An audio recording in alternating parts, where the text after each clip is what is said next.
Good afternoon. I hope everyone is well, and today I'm going to talk to you briefly about our elections and how they are regulated.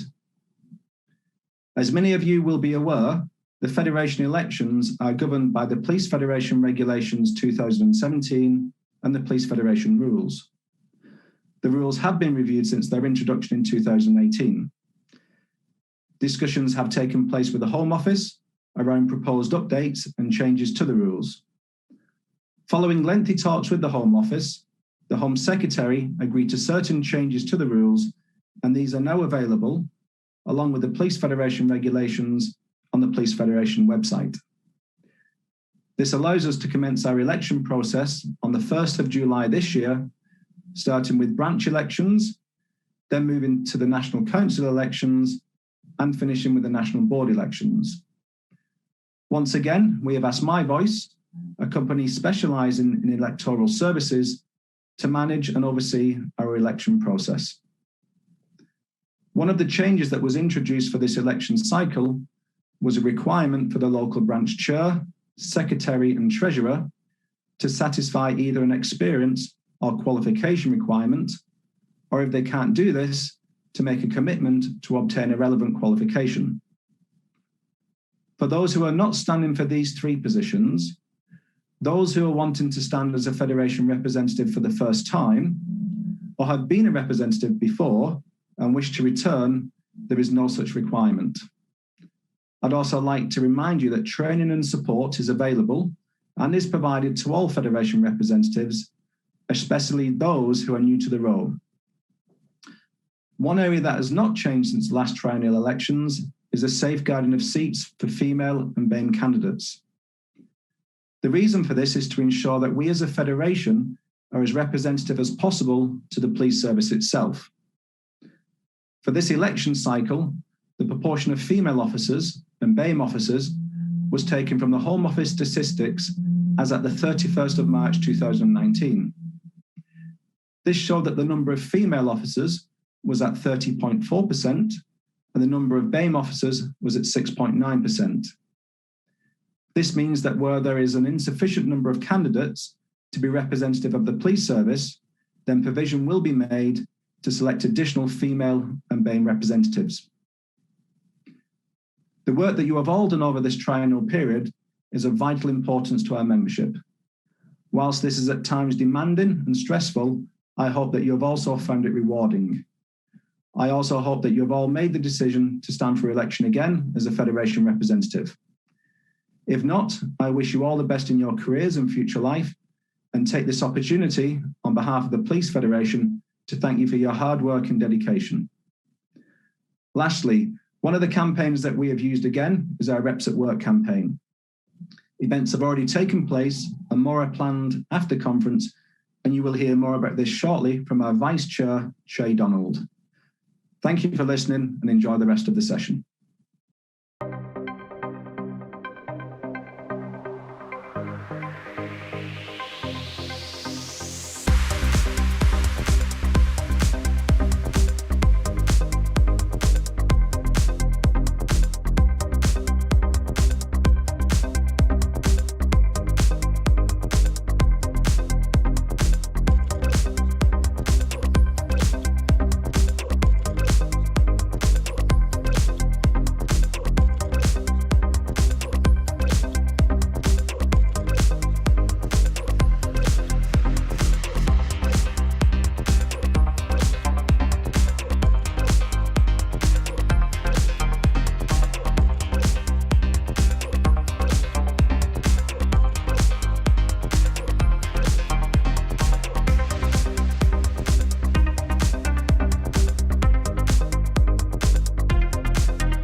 Good afternoon, everyone, and thank you, John, for your intro and explanation around some of the changes that we had to our federation rules around elections, and also how we're looking to protect seats in the forthcoming elections. This is a massive time for us as an organisation. Fed reps are the lifeblood of the Police Federation of England and Wales. We know for a fact that without them, there's many officers out there who would struggle without having that helpful hand, shoulder to lean on, often at times where through investigations or difficulties at work, that they need someone to be compassionate, caring, and look after them. Our elections start on the 1st of July this year, and the process itself looks long and looks complicated, but what we really, really want is, especially if you're watching this and you've never thought about becoming a Fed rep, is to consider it, to throw your hat into the ring, to maybe make this decision that I found personally when I became a Fed rep was life-changing for me. We spend so much of our career looking after people. We care for people, which is why we joined policing in the first place. We go out there to try to solve crime, to deal with victims of crime, and provide support and assistance to them at often their lowest points.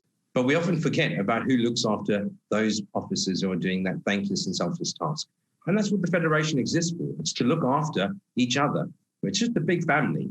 And if you're really interested in becoming a Fed rep, I would absolutely encourage it. I can certainly say from my own experience, it's made me a better supervisor and a better manager. And when I look back on that journey, which I started in 2004, I have to say I haven't looked back. There's been highs, there's been lows, but I have to say there's been more highs than lows. But enough of me rambling on. Let's take a look at how the elections timetable is going to work. I'm going to play to you a very short video, and it will run through the entire election process, starting with workplace reps. So the reps that you yourself would like to reapply for, or indeed throw your hat into the ring for the first time and consider becoming a Fed rep, all the way through the process of where we elect the national boards and national councils. I appreciate for some of you who are new to the organisation, a lot of these terms may sound confusing. Don't worry, there is a really good way to find out more about the Federation, and I'll come on to that later. But for now, if we just watch the video, it will run through the entire election cycle.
I appreciate for some of you that may seem very, very confusing.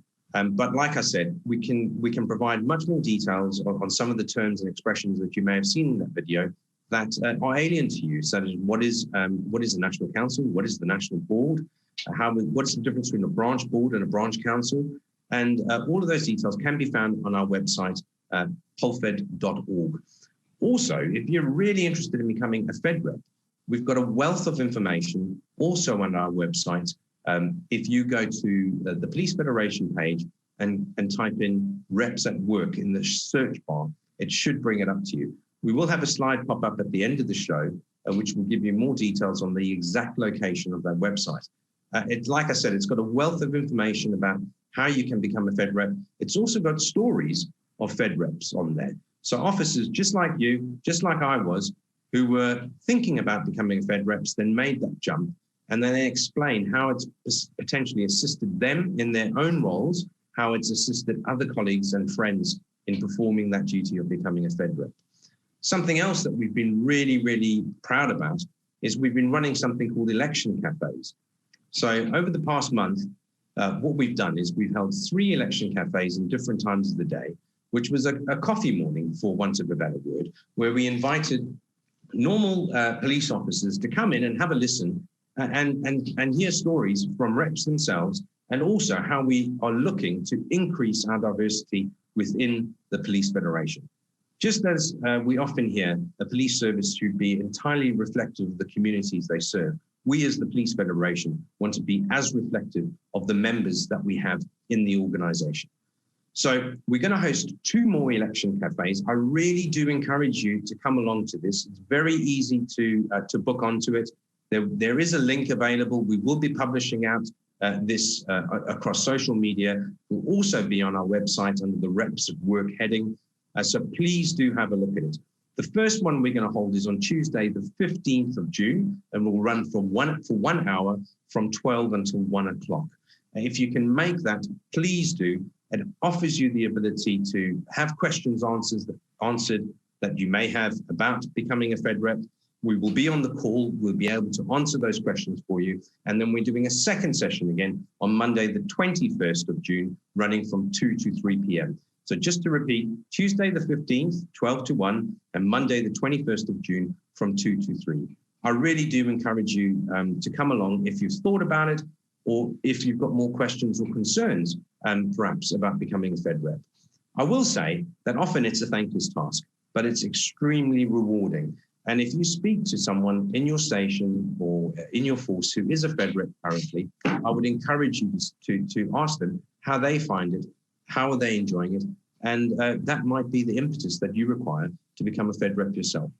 So as I bring this session to a close, I think the best way to sell being a Fed rep and what it does to members, to police officers, to everyone in the police service is to hear from reps themselves and what their view is of the job, and what thoughts they may have about being a Fed rep. Because I could talk to you and tell you everything that I think that's great about it, but it's always better to hear it from reps themselves. So please do stay on and listen to some of these stories.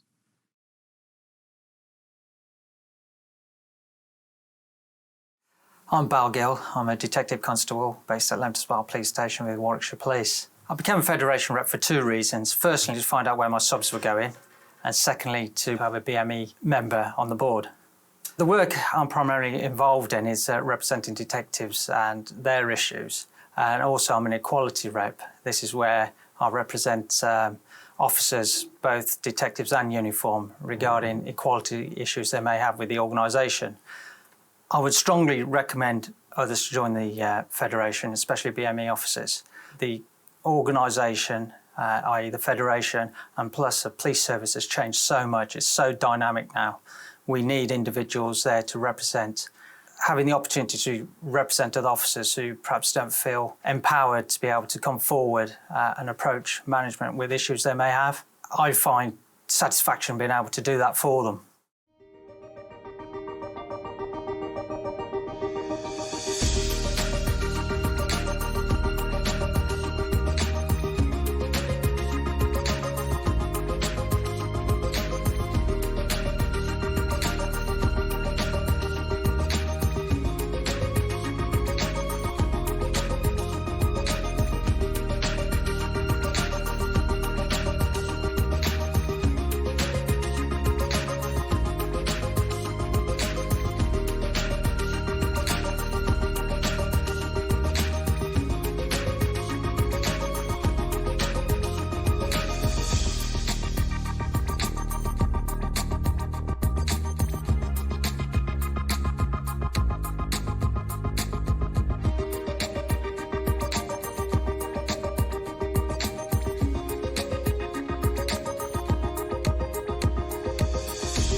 Folks, thank you very, very much for listening. I hope this has been enjoyable. I really do hope you take that step forward. As I say, we've got roughly 1,200 Police Federation reps up and down the country. We're always happy to have more. And if this is something you're thinking about, please, reach out to either a local rep or reach out to your local branch board and ask them about the process. Ask them about how you could sign up. But many of these questions and more will be answered on those additional sessions we're holding on Tuesday, the 15th of June and Monday, the 21st of June. But thanks again for watching, and good luck for our reps who are restanding again, and good luck for you who may decide to throw your hat into the ring.